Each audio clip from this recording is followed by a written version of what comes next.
Shalom, damai sejahtera buat kita sekalian. Saudara-saudara yang dikasihi Tuhan, mari sebelum kita bersama-sama merenungkan bagian firman Tuhan yang sudah saya persiapkan, kita berdoa terlebih dahulu. Bapa kami yang baik, Bapa yang paling tahu apa yang kami perlukan dalam kehidupan kami. Kami sungguh bersyukur Engkau memperhatikan kami dan Engkau pasti akan memberkati setiap kami. Kalau hari ini kami boleh berada di rumah-Mu yang kudus, Engkau tahu kami butuh firman-Mu. Tuhan, Engkau berkati setiap kami. Bukalah hati kami, pikiran kami. Dengan rendah hati kami siap untuk mendengarkan firman-Mu. Kami renungkan itu baik-baik dan dengan pertolongan Tuhan kami dimampukan untuk boleh melakukan dalam kehidupan kami setiap hari sebagai orang-orang yang percaya kepada Tuhan. Supaya hidup kami boleh menjadi berkat bagi banyak orang dan memuliakan Bapa di surga. Hamba-Mu yang sudah mempersiapkan bagian ini, Tuhan menolong memberkati dia. Dalam segala kelemahan dan keterbatasan, dimampukan untuk boleh menyampaikan dengan baik dan benar. Terima kasih, terpujilah nama-Mu. Di dalam nama Tuhan Yesus kami berdoa. Amin. Bapak Ibu Saudara yang dikasihi Tuhan, salah satu unsur penting atau hal penting yang selalu ada dalam ibadah pemberkatan nikah pada waktu ada peneguhan dan pemberkatan nikah adalah momen di mana sang pengantin mengucapkan ikrar janji setia di hadapan Tuhan. Dan biasanya setelah pengantin ini mengucapkan ikrar janji setia, pendeta yang memberkati mereka akan menyambung dengan kata-kata yang sudah sangat kita kenal, yang sudah sangat familiar. Demikianlah mereka bukan lagi dua, melainkan satu. Dan apa yang sudah dipersatukan oleh Allah tidak boleh diceraikan manusia. Dengan kata lain, hanya maut yang akan bisa memisahkan yang sudah menikah. Saudara, saya yakin banyak pasangan ketika mereka mau menikah, mereka berharap agar pernikahan mereka itu bisa langgeng, bahkan bisa berbahagia sampai selama-lamanya. Namun sayang, ada banyak pernikahan yang awalnya dimulai dengan sesuatu yang baik, benar-benar baik, dipersiapkan dengan baik. Tapi seiring berjalannya waktu kemudian berakhir dengan buruk. Saudara-saudara yang dikasihi oleh Tuhan, bukankah kita sering mendengar akhir-akhir ini kita melihat fenomena-fenomena yang terjadi dalam kehidupan pernikahan. Kita melihat bahwa pernikahan itu sudah mengalami pergeseran atau pengunduran nilai. Orang menikah kemudian bercerai. Kemudian ada yang menikah lagi dan bahkan ada yang bercerai lagi dan menikah lagi. Nah, saudara-saudara yang dikasihi oleh Tuhan, banyak orang menganggap hal itu lumrah, sudah biasa terjadi. Apalagi di zaman modern ini, di zaman now, itu sudah biasa. Ada banyak pasangan ketika masalah demi masalah timbul dalam kehidupan pernikahan mereka, kemudian mengambil shortcut. Jalan pintas perceraian menjadi pertimbangan. Ketika mereka rasa, udah mulai enggak cocok, enggak enak. Kemudian ada hal-hal yang mereka rasa beda prinsip. Apalagi kemudian mulai ada pertengkaran kecil-kecil. Kemudian satu pasangan merasa sepertinya tidak dihargai. Ada satu pasangan yang merasa tersakiti. Kemudian merasa kita enggak apa-apa bisa hidup tanpa dia. Apalagi kita gaji lebih tinggi dari dia, lebih besar dari dia.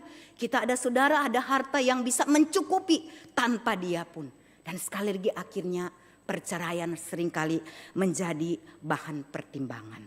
Saudara-saudara yang dikasihi oleh Tuhan, mengapa hal ini bisa terjadi? Saudara, masalahnya setelah menikah, kehidupan pernikahan itu tidak seperti cerita dongeng yang happily ever after, yang berbahagia sampai selama-lamanya. Dari pertama sudah gak enak, tapi kemudian mereka dipertemukan, menikah, dan kemudian di akhir dari cerita itu mengatakan, dan berbahagialah mereka sampai selama-lamanya. Saudara yang dikasihi oleh Tuhan, masalahnya setelah menikah hal-hal yang manis yang sering kita lakukan berdua dengan pasangan kita makin hari makin tergerus. Ucapan-ucapan yang manis, yang baik, puji-pujian, gombal dan lain sebagainya yang kita ucapkan pada masa kita pacaran makin hari makin hilang ketika kita sudah dipersatukan dalam pernikahan yang kudus. Yang ada malah seringkali kata-kata kasar mungkin yang kita dengar. Hal-hal yang tidak mengenakan yang kita dapatkan dalam kehidupan kita. Saudara yang dikasihi Tuhan, Andar Ismail dalam bukunya Selamat Ribut Rukun menjelaskan kenapa katanya sampai dia memberi judul Selamat Ribut Rukun dan bukan Selamat Hidup Rukun. Ya harusnya kan selamat hidup rukun. Kenapa harus ribut rukun? Saudara, alasannya adalah katanya sebetulnya kehidupan keluarga atau kehidupan rumah tangga itu selalu ditandai dengan suasana ribut, rukun, rukun, ribut. Tidak pernah ada di dalam cerita bahwa keluarga itu, kehidupan rumah tangga itu selalu rukun-rukun. Dia bilang mana ada suami istri, orang tua, anak, kakak, adik yang tidak pernah bertengkar selama mereka hidup bersama. Selalu saja ada. Dari rukun-rukun tiba-tiba ada hal-hal yang kecil yang memicu kemudian mereka bertengkar. Tapi kemudian bisa hidup rukun lagi. Bisa baku-baku baik lagi. Bisa baku pegang tangan, baku kele, jalan berdua. Tapi bisa jadi saudara, waktu baku kele ada sesuatu yang terjadi dan bisa ribut pada waktu itu. Tapi kemudian baku baik lagi, ribut lagi. Itulah yang namanya kehidupan rumah tangga atau kehidupan berkeluarga. Saudara, mengapa anggota-anggota keluarga yang rukun dan saling mencintai dapat bertengkar? Saudara, alasannya bisa berbeda-beda kalau kita bertengkar gitu ya. Tapi Andar Ismail ini menulis ada satu alasan yang hakiki, yang umum, yang dasar, yang selalu menjadi pemicu orang bertengkar. Karena apa saudara? Karena mereka itu adalah orang-orang terdekat dengan kita. Dan kita itu punya ekspektasi tersendiri kepada mereka ketika kita sudah dipersatukan. Kalau waktu kita pacaran manis-manis, baik-baik semua. Jadi tentu kita berharap kalau sudah berkeluarga, hal itu akan terjadi terus dalam kehidupan rumah tangga, bukan? Tapi masalahnya mereka itu adalah orang yang dekat dengan kita. Dan kita dengan mudah bisa melihat semua keburukan mereka. Dari kita bangun pagi sampai kita tidur, kita akan melihat mereka. Dan ketika kita mendapati tidak sesuai dengan harapan kita, ya yang kita dapati dulu kok manis, sekarang kok kita ini sedikit sudah ngomel, sudah mengeluarkan kata-kata keras, kata-kata kasar, bahkan sampai kata-kata yang menyakitkan hati kita. Dan karena itu terjadi dan tidak sesuai dengan apa yang kita harapkan, kemudian timbullah kebencian. Kebencian yang pertama menumpuk sampai akhirnya tidak tahan lagi. Dan kemudian seperti yang saya katakan, perceraian kemudian menjadi bahan pertimbangan pasangan suami istri. Saudara yang dikasihi Tuhan, melihat fenomena di zaman ini sebagai orang Kristen, orang yang percaya kepada Tuhan. Ada baiknya kita melihat kembali apa sih arti pernikahan itu yang sebenarnya. Mari kita mau membaca Kejadian 2 ayat 18 sampai 25. Kita mau belajar dari bagian ini tentang pernikahan itu. Kejadian 2 ayat 18 sampai 25, demikian firman Tuhan. Saya bacakan dari Alkitab terjemahan yang terbaru. Ayat 18, Tuhan Allah berfirman, tidak baik kalau manusia itu seorang diri saja. Aku akan menjadikan baginya penolong yang sepadan dengan dia. Lalu Tuhan Allah membentuk dari tanah segala binatang liar dan segala burung di udara. Semuanya dibawa kepada manusia itu untuk melihat bagaimana ia menamainya. Sama seperti nama yang diberikan manusia itu kepada setiap makhluk hidup, begitulah namanya. Manusia itu memberi nama kepada segala ternak, kepada burung di udara, dan kepada segala binatang liar. Tetapi baginya tidak didapati penolong yang sepadan dengan dia. Lalu Tuhan Allah membuat manusia itu tidur nyenyak. Ketika ia tidur, Tuhan Allah mengambil salah satu rusuk darinya, lalu menutupi tempat rusuk itu dengan daging. Tuhan Allah membentuk rusuk yang diambilnya dari manusia itu menjadi seorang perempuan, lalu membawa dia kepada manusia itu. Ayat 23, lalu berkatalah manusia itu, inilah dia. tulang dari tulangku dan daging dari dagingku. Ia akan dinamai perempuan sebab ia diambil dari laki-laki. Ayat 24, sebab itu seorang laki-laki akan meninggalkan ayahnya dan ibunya dan bersatu dengan istrinya sehingga keduanya menjadi satu daging. Mereka keduanya telanjang, manusia itu dan istrinya, tetapi mereka tidak merasa malu. Saudara, hal yang pertama yang dapat kita pelajari dari perikop ini adalah bahwa pernikahan itu adalah anugerah Tuhan untuk memenuhi kebutuhan manusia. Saudara, orang yang diberkati dalam pernikahan yang kudus harusnya memahami, harusnya tahu bahwa pernikahan itu sesungguhnya adalah anugerah yang Tuhan berikan kepada manusia untuk memenuhi kebutuhannya. Saudara-saudara, Kejadian pasal 2 menunjukkan hal itu kepada kita. Kalau kita membaca atau memperhatikan baik-baik sebenarnya dari pasal 1, ketika Tuhan Allah menciptakan langit dan bumi dan alam semesta dan seisinya, saudara, ada beberapa bagian yang dapat kita baca. Di situ Alkitab mencatat bahwa Allah melihat semua yang dikerjakan itu baik. Bahkan di ayat yang terakhir dari pasal yang pertama, di situ kita menemukan dicatat bahwa Allah melihat itu semua sungguh amat baik. Bukan cuma baik, sungguh amat baik. Saudara, yang menarik di sini kemudian di ayat yang ke-18 dari pasal kedua, tiba-tiba kita menemukan ada kata tidak baik. Saudara-saudara, Tuhan berkata tidak baik. Ini adalah pertama kalinya Tuhan mengatakan sesuatu dalam bagian penciptaannya itu tidak baik.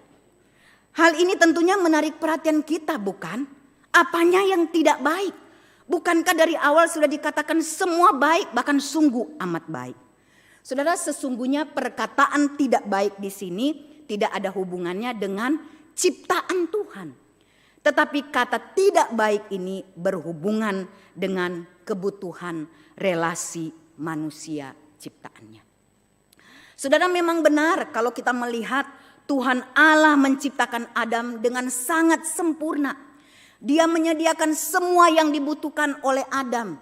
Dia memberikan lingkungan yang nyaman bagi dia. Bahkan Adam sendiri bisa bersekutu dengan baik, dengan sempurna dengan Tuhan Allah sang penciptanya. Apanya yang kurang? Tidak ada yang kurang. Ya, Adam bisa menikmati semuanya dengan baik di lingkungan yang baik. Namun saudara-saudara yang dikasih oleh Tuhan, sesungguhnya Tuhan Allah tahu bahwa dalam keadaan yang baik itu ada satu kekurangannya. Dan itu menjadi kebutuhan terdalam dari manusia Adam, manusia yang pertama itu. Saudara, sesungguhnya Tuhan Allah tahu bahwa manusia itu membutuhkan seorang teman yang sepadan dengan dia supaya dia bisa menjalin hubungan. Saudara-saudara, David Atkinson dalam buku seri pemahaman dan penerapan Alkitab masa kini Kejadian 1-11 menjelaskan kata eser kenekdo yang diterjemahkan di bagian yang kita baca tadi itu sebagai penolong yang sepadan. Saudara, dia bilang kata ezer ini berarti seorang yang membantu dan memberikan semangat. Kemudian kata kenekdo ini artinya bahwa menunjukkan kepada kita ada seseorang yang ulung, yang sudah ahli. Jadi dia menafsirkan bahwa kata ezer kenekdo ini atau penolong yang sepadan ini berarti seorang penolong yang ulung, yang ahli, yang melengkapi orang yang dibantunya. Itu artinya katanya bahwa Tuhan memberikan seorang penolong yang sudah ahli, yang akan melengkapi orang yang dibantunya. Nah, saudara-saudara, ada seorang penafsir yang lain, William Wenham, dia juga memberikan satu penafsiran yang agak sedikit berbeda, tapi sebenarnya mengandung arti yang sama. Nah, William ini menafsirkan bahwa kata kenekdo ini sebagai opposite to, sesuatu yang berlawanan. Dan dia kemudian menggambarkan sesuatu yang berlawanan itu, penolong yang sepadan itu seperti tangan kita, kedua tangan kita, kiri dan kanan. Tidak sama, ya. Tapi kalau disatukan bisa menjadi klop. Nah seperti itulah penolong yang sepadan. Tidak sama, tapi kalau disatukan akan bisa saling melengkapi satu dengan yang lainnya. Nah saudara-saudara yang dikasihi oleh Tuhan, demikian Allah mendesain manusia ciptaannya. Allah mendesain laki-laki itu membutuhkan seorang perempuan dan perempuan itu membutuhkan seorang laki-laki.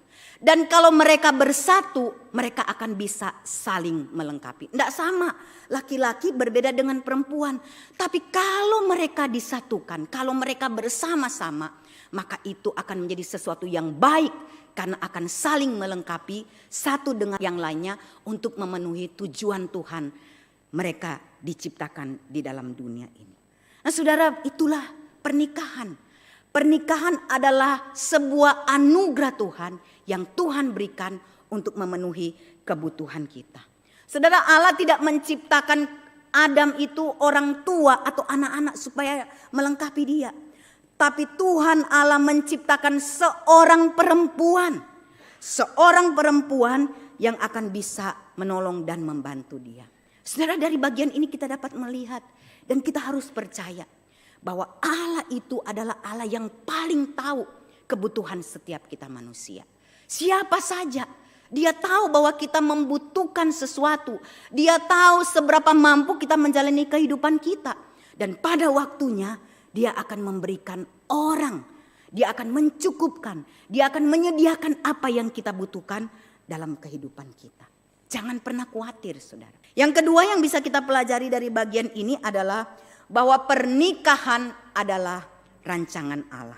Saudara-saudara, pernikahan adalah rencana Allah dari semula ketika dia menciptakan manusia. Di dalam Kejadian pasal yang kedua ayat 22 kita dapat melihat di sini saudara-saudara bahwa Tuhan Allah membentuk dari rusuk yang diambilnya dari manusia itu menjadi seorang perempuan lalu membawa dia kepada manusia itu. Allah yang berinisiatif, Allah yang memprakarsai terjadinya pernikahan itu. Dan itu semua ada di dalam rancangan Allah. Saudara, kalau itu ada di dalam rancangan Allah, seharusnya kita tahu bahwa Allah itu paling tahu apa yang akan terjadi di dalam pernikahan kita. Apa yang kita butuhkan dalam pernikahan kita.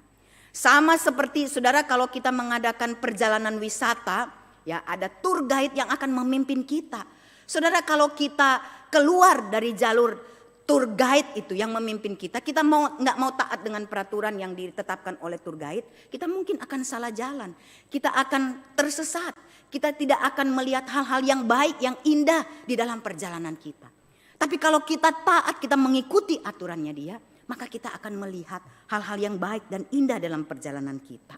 Nah demikian juga dengan pernikahan kita saudara. Kalau kita tidak mengikuti apa maunya Tuhan yang paling tahu tentang pernikahan kita, maka kita pasti akan mengalami kegagalan. Saudara, ada banyak pernikahan yang gagal karena mereka tidak menghadirkan Tuhan dalam kehidupan pernikahan. Karena mereka mengesampingkan Tuhan. Karena mereka tidak taat akan aturan main yang diberikan oleh Tuhan. Saudara, perhatikan baik-baik di sini. Pernikahan Kristen itu selalu digambarkan dengan segitiga dan Allah selalu ditempatkan di puncaknya. Semakin dekat suami dan istri dengan Allah, maka mereka akan semakin dekat. Tapi semakin jauh mereka dari Allah, maka mereka akan semakin jauh satu dengan yang lainnya. Sama seperti Adam dan Hawa, ketika mereka tidak mentaati perintah Allah, mereka kemudian mengalami keterasingan satu dengan yang lainnya. Dan kemudian mereka mulai menyalahkan satu dengan yang lainnya. Dan masalah itu kemudian mulai timbul. Nah saudara-saudara yang dikasihi Tuhan, satu kali katanya Bunda Teresa itu sedang memandikan anak-anak gelandangan di tepi sungai Gangga. Ketika dia sedang memandikan anak-anak gelandangan itu, dia kemudian melihat di agak jauh dari tempat dari sungai Gangga itu, tapi dia masih bisa dia lihat. Ada pasangan suami istri yang sedang bertengkar. Mereka sedang saling marah, bertengkar dan kemudian berteriak satu dengan yang lainnya. Kemudian dia bertanya kepada murid-muridnya, kenapa ya kalau orang bertengkar itu mereka saling berteriak. Saudara suka saling berteriak kalau bertengkar satu dengan yang lainnya. Saudara, dia tanya kenapa ya mereka saling bertengkar. Terus murid-muridnya bilang begini, oh karena mereka itu karena sudah marah dan kehilangan kesabaran, maka kemudian mereka saling berteriak satu dengan yang lainnya. Kemudian si Bunda Teresa ini bilang begini, tapi kenapa harus bertengkar? Bukankah mereka ada jaraknya begitu dekat satu dengan yang lainnya? Kemudian murid-muridnya kasih berapa jawaban, saling memberikan jawaban yang akhirnya tidak bisa mereka sepakati bersama-sama. Akhirnya Bunda Teresa bilang begini, tahu nggak? Bila dua orang bermarahan itu katanya, hati mereka sangat jauh. Untuk menempuh jarak yang sangat jauh itu, maka mereka harus mengeluarkan suara yang keras. Karena hati mereka sudah jauh. Jadi mesti mengeluarkan suara yang sangat keras. Kalau tambah jauh, maka mereka harus berteriak satu dengan yang lainnya. Saling adu pendapat mungkin ya. Saling berteriak satu dengan yang lainnya. Karena hati mereka semakin hari semakin jauh. Semakin hari semakin jauh dan mereka semakin berteriak. Nah, dia melanjutkan. Apa yang terjadi kalau dua insan yang sedang jatuh cinta? Saudara, kira-kira apa yang terjadi kalau orang yang lagi pacaran bagaimana, saudara? Ya, mereka saling berteriak. Tak ada. Yang ada, saudara, kalau duduk satu di sini, satu di sana, mereka berbicara katanya dengan suara yang sangat lembut. Bahkan kalau mereka tambah saling mengasihi, bukan cuma berbicara lembut, sampai berbisik-bisik. Sampai orang yang ada di sekitar kita tidak terdengar apa yang mereka katakan. Bahkan kalau sampai mereka berdua saling saling mencintai, cuma ada saling pandang memandang, gitu ya. Dan saling pandang memandang sudah memberikan mereka bisa memahami satu dengan yang lainnya, apa yang mereka mau, apa yang mereka inginkan. Tidak perlu berbicara keras, cuma memandang saja mereka sudah bisa memahami satu dengan yang lain. Kemudian Bunda Teresa bilang begini kepada murid-muridnya. Ingat baik-baik. Jika terjadi pertengkaran, jangan biarkan hatimu menjauh dari Tuhan. Jangan biarkan hatimu menjauh dari Tuhan. Dan jangan ucapkan kata-kata yang keras, kata-kata yang kasar, yang membuat hati pasangan kita tersakiti dan akhirnya menjauh. Karena kalau sudah menjauh, suatu hari jaraknya sudah tidak bisa ditempuh lagi. Saudara yang dikasihi oleh Tuhan, firman Tuhan juga mengingatkan kepada kita. Rasul Paulus di dalam Efesus pasal yang kelima ayat 22 sampai 25 mengingatkan kepada pasangan suami istri bagaimana mereka harus menjalani kehidupan. Ada dasar-dasar, ada aturan-aturan yang harus mereka jalankan supaya mereka bisa menikmati pernikahan mereka. Dan dia mengatakan kasih Kristus itu harus menjadi dasar dari kehidupan pernikahan. Saudara, demikian juga ketika Allah memprakarsai pernikahan yang pertama. Ada dasar-dasar yang diberikan kepada manusia itu yang kita butuhkan di dalam pernikahan supaya kita merasa puas menjalani pernikahan itu. Saudara, Allah tidak menciptakan seorang laki-laki untuk Adam, melahirkan seorang perempuan seperti yang saya katakan tadi. Allah memberikan seorang perempuan kepada Adam. Itulah sebabnya saudara-saudara, pernikahan sesama jenis sama sekali bukan pernikahan dalam rancangan Allah. Ingat baik-baik ya, bagi kita yang baru mau cari pasangan, pernikahan sesama jenis itu bukan dalam rancangan Allah. Pernikahan sesama jenis itu adalah penyimpangan dari pernikahan. Rancangan Allah bagi pernikahan manusia adalah menyatukan dua pribadi yang berbeda, yaitu laki-laki dan perempuan. Dan dia ingin mereka menjadi satu kesatuan yang unik. Saudara-saudara, di dalam Kejadian 2 ayat 24 berkata, sebab itu seorang laki-laki akan meninggalkan ayahnya dan ibunya dan kemudian bersatu dengan wanita itu, dengan istrinya. Saudara, jika kita perhatikan dengan baik-baik tentang bagaimana perikop ini menggambarkan penciptaan Hawa, kita akan menemukan bahwa Allah itu membentuk seorang perempuan dari tulang rusuk laki-laki. Saudara, kata dibentuk yang dipakai di sini secara harafiah berarti dibangun. Saudara, dan Alkitab menggambarkan Kata ini menggambarkan Allah itu seperti seorang pemahat yang memahat, yang membentuk, yang membangun dengan sangat hati-hati, dan dengan sengaja dia membentuk perempuan itu menjadi seorang makhluk yang akan dapat memenuhi kebutuhan manusia.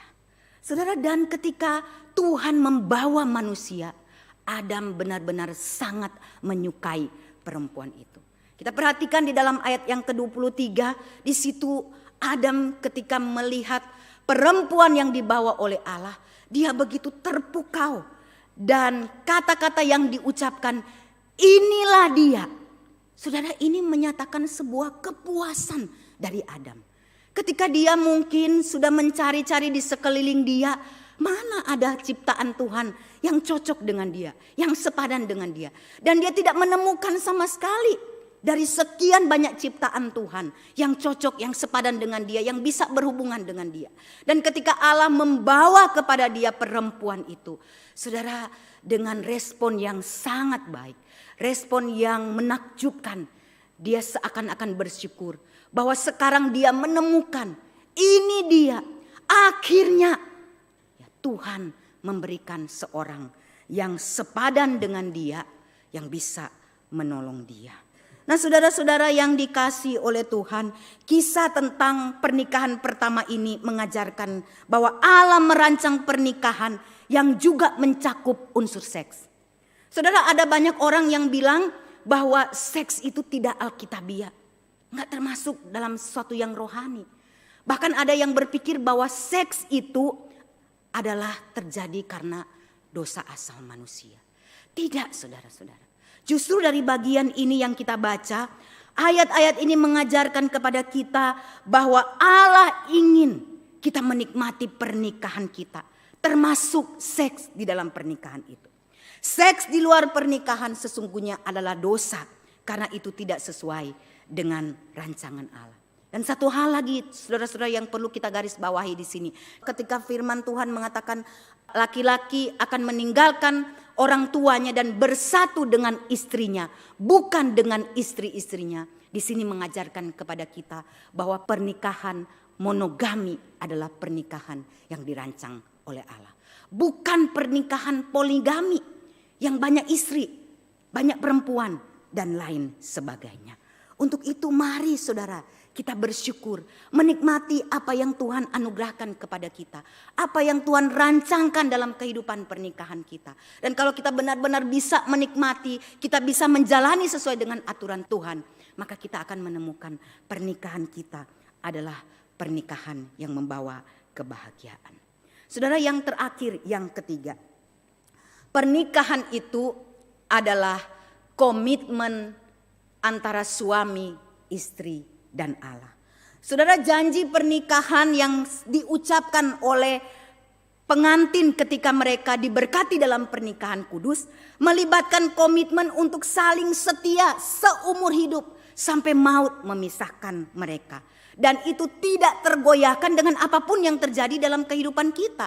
Saudara, Allah tahu bahwa dalam perjalanan kehidupan pernikahan kita pasti ada hal-hal yang terjadi. Ada pergumulan, ada masalah yang terjadi yang bisa menggoncangkan pernikahan.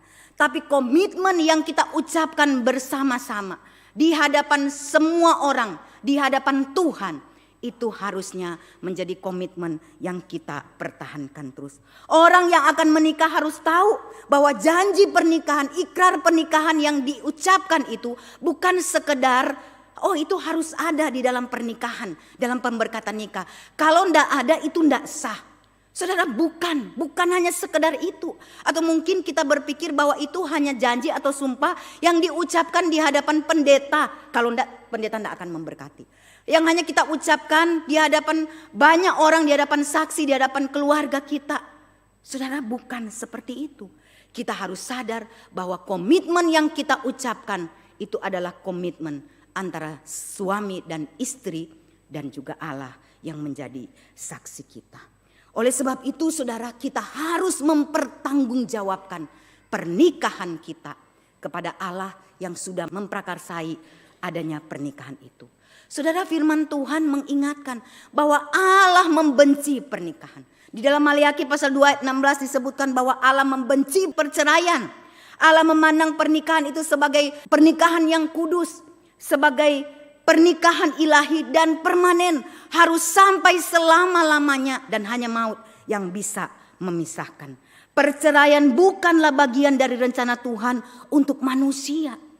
Saudara-saudara yang dikasihi oleh Tuhan, selain dalam banyak cerita dongeng, tidak pernah ada jaminan bahwa pernikahan itu akan berbahagia sampai selama-lamanya. Tidak ada jaminan bahwa tidak pernah akan terjadi masalah dan pergumulan di dalam kehidupan pernikahan. Tidak pernah ada janji. Alkitab tidak pernah menuliskan itu. Pendeta yang menikahkan kita tidak pernah berkhotbah menjanjikan seperti itu. Namun saudara-saudara, kita harus tahu bahwa tatkala dua pribadi lawan jenis yang berbeda, latar belakang yang berbeda semua, ketika disatukan, maka akan timbul masalah-masalah, akan timbul pergumulan demi pergumulan. Dan masalah itu yang terkadang mungkin biasa-biasa saja, lama-kelamaan akan berubah menjadi sesuatu yang rumit. Dan ketika permasalahan itu menjadi sesuatu yang rumit, terkadang ada muncul hal-hal yang bisa saling menyakitkan satu dengan yang lainnya. Saudara yang dikasihi oleh Tuhan, apakah pernikahan yang awalnya kita bentuk dengan sesuatu yang baik, hanya karena ada masalah-masalah yang kecil, masalah-masalah yang terjadi, harus kita putuskan dengan sebuah perceraian? Saudara, satu kali ada sebuah pelatihan yang diadakan. Di dalam pelatihan itu sebelum istirahat, waktu istirahat berlangsung, si pelatih kemudian memberikan kepada peserta pelatih itu permainan, sebuah permainan gitu ya. Dia mengajukan satu pertanyaan kepada semua peserta yang mengikuti pelatihan itu. Pertanyaannya itu adalah, siapakah orang yang paling penting dalam kehidupan Anda? Saudara, kemudian dia memanggil salah satu peserta, seorang perempuan, untuk membantu dia di dalam acara permainan ini. Dan dia menyuruh supaya peserta ini menuliskan 12 nama orang-orang yang dia anggap paling penting di dalam kehidupan dia. Saudara, nih peserta ini, yang perempuan ini, dia kemudian mulai menulis. Ada nama orang tua dia, suami dia, ada nama anak dia, ada nama tetangga dia, teman kantor, sahabat yang lama dan lain sebagainya, sampai 12 nama. Dan kemudian si pelatih ini bilang begini, coba kamu hapus satu nama yang kamu anggap tidak penting dari 12 orang nama itu di dalam hidup kamu. Saudara, dengan mudah sekali dia hapus satu nama tetangganya dia. Kemudian si pelatih ini bilang, coba hapus satu lagi nama yang kamu anggap paling tidak penting dalam kehidupan kamu. Saudara, dia hapus. Sampai kemudian si pelatih itu menyuruh menghapus 8 orang nama dan tinggal 3 orang nama. Saudara, semua orang yang ada di situ berpikir bahwa permainan itu sudah selesai. Karena 3 nama yang tersisa itu adalah nama suami dia, orang tua dia, dan nama anak dia. Mereka berpikir sudah selesai. Tapi tiba-tiba si pelatih ini bilang begini, coba kamu hapus 1 nama lagi dari 3 orang yang kamu anggap penting itu, yang sebenarnya tidak penting dalam kehidupan kamu. Saudara, si perempuan ini dia diam sejenak, dia memikirkan siapa ini ya. Saudara, kalau saudara diberikan pilihan, saudara mau hapus nama siapa? Saudara, dia bingung mau hapus apa. Tapi akhirnya dengan pelan-pelan dia menghapus 1 nama. Saudara tahu nama siapa yang dia hapus? Nama orang tua dia. Dia hapus. Kemudian si pelatih ini bilang lagi, sekarang coba hapus 1 nama lagi dari 2 nama itu yang kamu anggap tidak penting dalam kehidupan kamu. Kira-kira dia mau hapus namanya siapa, saudara? Nama anaknya dia. Terus si pelatih ini tanya begini, apakah orang tua kamu yang sudah melahirkan kamu dengan susah payah, yang sudah membesarkan kamu, menyekolahkan kamu sampai hari ini kamu anggap tidak penting? Apakah anak kamu yang kamu lahirkan dengan susah payah, yang kamu besarkan, kamu anggap tidak penting? Dan kamu menganggap suamimu lebih penting dari mereka? Bukankah kalau kamu coret nama suamimu atau dia pergi dari kamu, kamu bisa mencari pengganti suamimu? Saudara, si perempuan ini berdiam. Sesungguhnya saudara, sebenarnya waktu dia hapus nama orang tua dan kemudian nama anaknya, dia menangis, saudara. Sebenarnya dia menangis. Dan kemudian ketika si pelatih ini bertanya hal seperti itu, dia hanya menundukkan kepalanya. Dia menundukkan kepalanya dan kemudian dia menjawab dengan mantap. Dia bilang, sesungguhnya dalam kehidupan saya menganggap mereka itu orang-orang penting. Tapi kalau disuruh pilih, kenapa dia menghapus nama orang tua dan nama anak? Karena dia tahu ketika saat-saat terakhir dalam kehidupan, orang tua akan pergi meninggalkan dia. Anak-anak kalau sudah besar, sudah bekerja, apalagi kalau mereka kita sekolahkan keluar kota. Kalau mereka sudah menikah, mereka pun akan meninggalkan kita, meninggalkan dia. Bahkan mungkin mereka akan jarang bertemu. Satu-satunya yang tersisa dalam kehidupan dia adalah suaminya. Yang dia berharap akan setia sampai akhir hidup. Sampai maut memisahkan. Saudara, kisah ini mengajarkan sesuatu kepada saya ketika saya baca. Siapa orang yang penting dalam kehidupan saya? Saudara, bukan berarti kehidupan rumah tangga hamba Tuhan itu baik-baik saja. Manis, ya, baik-baik saja. Ya. Semua ada perhatian, ada dengan segenap hati pasangan kita akan mencurahkan perhatian, akan mendampingi kita seumur hidup dengan baik-baik saja. Sebenarnya tidak, saudara. Saya pun mengalami hal-hal yang seperti dikatakan Andar Ismail. Ya, ada pertengkaran di dalam kehidupan pernikahan saya. Tapi akhirnya saya menyadari bahwa yang akan menemani saya sampai akhir hidup saya adalah suami saya. Saudara, apalagi kalau dia sudah mengucapkan kata-kata yang agak kasar begitu, ya sakit hati. Gitu ya. Saya rasa sakit. Dan saudara, kadang-kadang dalam pikiran kita, dan saya yakin dari pikiran saudara-saudara, kalau sudah menumpuk ya, dikasar-kasarin terus lama-lama begitu ya, meskipun dalam jarak yang berganti-ganti begitu ya, tidak terus-menerus. Lama-lama kita pikir, lebih baik kita tidak hidup dengan gitu ya, akan seperti itu. Apalagi kalau saudara kita rasa kita bisa hidup sendiri, apalagi kalau kita punya penghasilan lebih besar dari pasangan kita, kita merasa nggak ada ngana juga, kita mampu kok hidup sendiri, nggak usah. Dan seringkali timbul dalam pikiran kita apa? Perceraian, kita tinggalkan dia dan lain sebagainya. Tapi saudara, dari kisah ini, dari perjalanan hidup saya merenungkan bahwa suami saya adalah orang yang akan mendampingi hidup saya.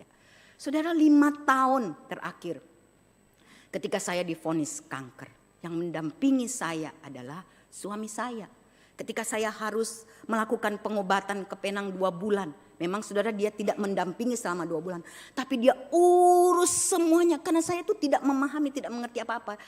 Karena ya mungkin dari kecil ya, yang urus selalu mama saya, semuanya. Jadi mau kemana-mana itu enggak berani begitu ya saudara. Dan Muse itu yang mengurus semuanya. Sampai dia meninggalkan saya dan saya berobat sendiri. Sebetulnya ada ketakutan. Tapi saya bersyukur ada Tuhan yang memberikan orang yang bisa menemani saya. Kita pergi di rumah sakit yang sama. Nah saudara, baru-baru ini hari Senin sampai hari Jumat yang lalu, saya pergi check up kembali ke Pineng.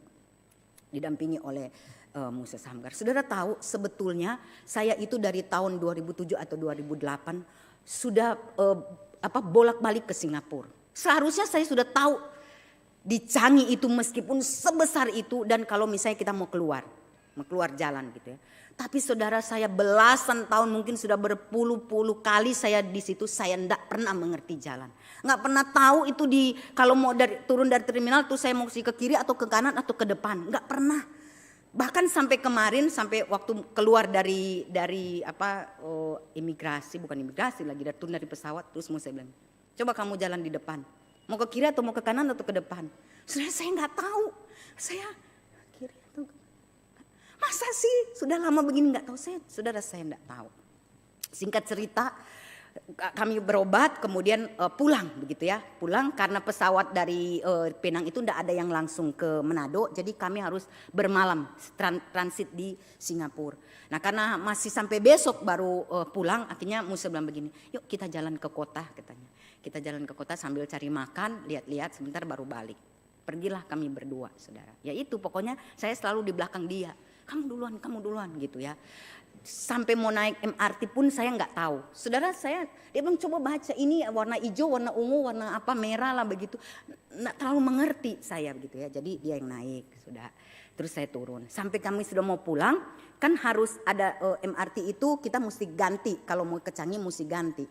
Jadi ketika kita turun karena bawa koper, terus dia bilang, Saya ikut dia kan, terus dia bilang kamu tunggu di sini dulu ya, saya mau lihat kalau ada eskalator. Saudara, dia pergi. Saya kemudian cari tempat duduk, saya duduk. Sudah 10 menit kok dia enggak balik-balik. Sudah 15 menit kok enggak balik-balik. Saya bingung, saya duduk sini. Mana? Saya pikir-pikir, aduh saya takut. Saya mau cari naik dia ke atas, saya takut nanti saya naik dia turun. Ya, kita nggak pernah ketemu dan hilanglah saya di situ. Kalau dia bisa balik, kalau saya bagaimana saya pikir. Karena saya nggak tahu mau naik MRT yang kiri atau yang kanan begitu kan. Habis itu saudara saya tunggu, aduh udah hampir setengah jam kayaknya dia nggak turun-turun. Apa sudah terjadi sesuatu dengan dia? Saya takut sendiri saudara, benar-benar saya takut. Aduh Tuhan, saya sudah telepon, saya mau telepon yang ada data itu cuman saya. Dia nggak beli data begitu kan, cuman saya. Karena dia kan tahu, jadi saya yang beli. Saya tunggu sampai akhirnya samar-samar saya dengar seperti ada panggilan nama saya. Tapi saya pikir enggak mungkin, masa sih saya dipanggil begitu ya. Jadi saya diam, saya duduk, saya pura-pura lihat handphone saya. Karena orang lalu lalang di situ kan, kadang-kadang ada yang lihat saya duduk. Terus tiba-tiba sama-sama saya dengar seperti nama saya dipanggil lagi. Gitu, tapi saya, enggak mungkin, masa saya dipanggil di situ. Apa keperluannya saya dengan mereka? Nggak lama kemudian saudara ada seorang laki-laki hitam datang menghampiri saya. Are you waiting someone? Terus saya bilang yes, I'm waiting my husband. Gitu. Dia begitu. Saudara. Saya pikir ikut dia. Tapi waktu saya lagi jalan saya jadi takut, jangan-jangan ini modus. Begitu kan karena dia lihat saya duduk sudah dari tadi begitu, dia bilang seperti itu gitu kan. Saya jadi takut, Tuhan ini jangan-jangan salah atau ada apa dengan Muse gitu. Mungkin karena dia lihat saya mulai takut, akhirnya dia menunjukkan foto. Oh ternyata Muse sudah kasih foto ke dia dan suruh cari saya, saudara-saudara. Dia kasih tunjuk. Oh, aduh saya lega, langsung saya naik. Sampai di atas terus Muse bilang, kenapa kamu kemana? Terus saya bilang, bukannya kamu yang suruh saya tunggu di bawah? Terus dia bilang, oh iya ya saya lupa, katanya dia bilang begitu. Saudara, dia lupa, dia suruh saya tunggu di bawah dan dia cari-cari saya di atas, saya nggak ada. Saudara saya begitu takut sekali. Di situ saya berpikir bahwa aduh benar-benar saya nggak bisa hidup tanpa suami saya, begitu ya saudara. Saudara mungkin saudara tertawa begitu ya. Ada tadi di KU1 bilang, wah kita sudah serius-serius dengarnya, ternyata musuh yang lupa gitu ya. Saudara mungkin saudara berpikir itu kan hamba Tuhan. Kalau hamba Tuhan ya mesti sabar, panjang sabar, apa semua. Ya nak mungkinlah bercerai. Saudara ada loh hamba Tuhan yang bercerai. Tapi saudara saya mau berkata, bukan satu kebetulan waktu kami lagi menunggu besok pagi sudah mau pulang, kami bertemu dengan sepasang suami istri jemaat di sini juga. Yang sebenarnya sama-sama berobat di rumah sakit yang sama di Penang. Saudara, istrinya sudah 14 tahun ya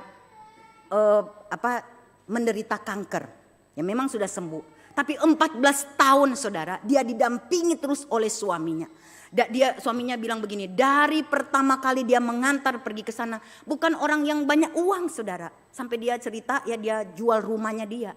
Dia mendampingi istrinya 3 bulan tinggal di Penang. Dan kemudian ketika dokter suruh balik 3 bulan sekali, 6 bulan sekali, sampai sekarang 1 tahun sekali dia terus mendampingi. Dari anaknya belum menikah sampai sudah menikah, sampai sudah punya cucu, dia mendampingi terus. Satu hal saudara yang dia bilang yang saya ingat, dia bilang begini ke istrinya. Aduh orang dua ini kan so tua. Ya saudara dia sampai berkorban, yang harusnya dia itu kerja di kota, akhirnya dipindahkan ikut istrinya ke desa. Dan dia ikut, dia bilang begini, terbalik ya, biasanya istri ikut suami, ini suami ikut istri, katanya dia bilang. Saudara 14 tahun dia mendampingi dan kemudian dia bilang begini ke istrinya, orang dua ini so tua. Mari jo orang dua baku-baku sayang. Orang pe anak sunyan ada so jauh, siapa yang mau lihat? Cuma orang dua yang akan baku lihat. Itulah sebabnya mari orang baku sayang, mendekatkan diri kepada Tuhan. Sampai dia bilang kalau ndak ada angin badai, mereka itu tetap biarpun menempuh perjalanan jauh sampai di gereja ini tetap datang. Khususnya kalau ibadah hari Minggu dan ibadah Rayong, mereka tetap datang. Saudara membuktikan bahwa orang biasa pun kalau benar-benar mereka hidup takut akan Tuhan, mereka mendekatkan diri kepada Tuhan, mereka akan tahu bahwa mereka harus menghabiskan hidup mereka sebagai suami istri sampai maut memisahkan. Saudara, saya menutup khotbah saya dengan mengutip tulisan dari Pendeta Paul Gunadi. Di dalam program Telaga dia tulis ada 3 hal yang harus dilakukan pasangan suami istri untuk menjaga pernikahan sampai maut memisahkan. Hal yang pertama saudara yang harus dilakukan adalah menjaga hati.